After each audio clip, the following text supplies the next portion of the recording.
When we're talking about simulation evolved, we're not talking about giving you more boxes with numbers to fill into them.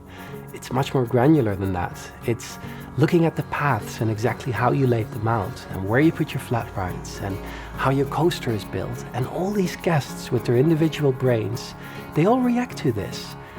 And that's simulation evolved. It's all these things interacting in new ways that we just couldn't do on previous games. We're really keen that the players out there get to experience the simulation as gameplay as well. These are the elements of the game that a lot of players come to this type of game for. One thing we get with a management game, particularly with challenge mode, is it's a blank piece of paper. There are 100 ways to solve the same problem. And with a scenario mode, some of those things will be easier and some will be harder. So what we encourage you to do then is try out the different choices and use the different solutions that we have to the same problem. So with your 3 different modes, which are Career, Sandbox and Challenge. Career mode, which offers you a series of challenging levels and effectively taking on jobs to go into unique parts, turn them around or make them a success. Sandbox is the simplest mode. The simulation is still running in the same way, but we take away the cost of things. With the Challenge mode, we're adding in difficulty levels, so you can choose if you want easy challenge, medium challenge or hard challenge, and these will change the types of challenge that you get, also your starting conditions, just to add a bit of flavour and make things a bit more interesting for the player. This is what the game makes fun for people who might not want to be just building things and making things pretty. And I'm quite excited about this. We've expanded the depth and the fidelity of staff members so that they're visually more responsive. You have a feeling whether they're really good at their job, whether they're feeling overworked or stressed. The staff in Planet Coaster have these 3 kind of elements to them that control their behaviour and how they behave in the simulation.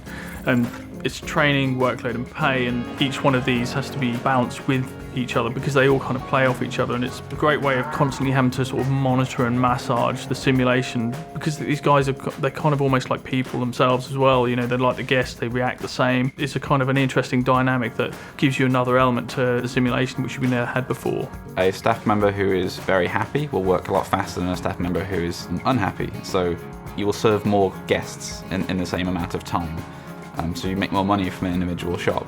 So to support a lot of the simulation and the feedback that we need to give the player, we have these park management screens.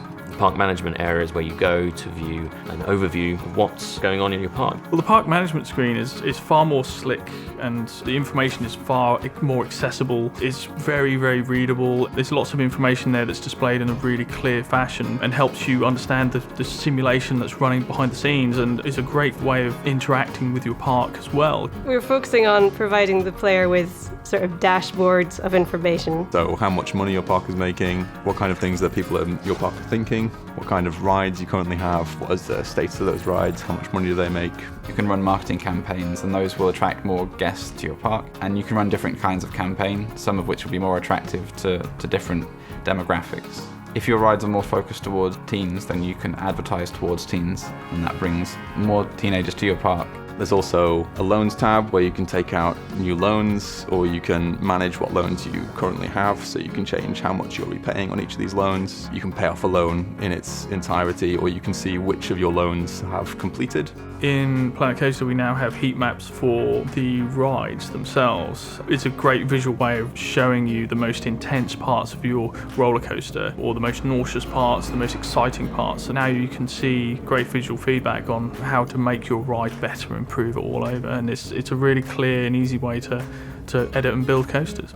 Whilst the coaster is being tested, we present live data for excitement, fear and nausea, speed, and all 3 axes of G-force.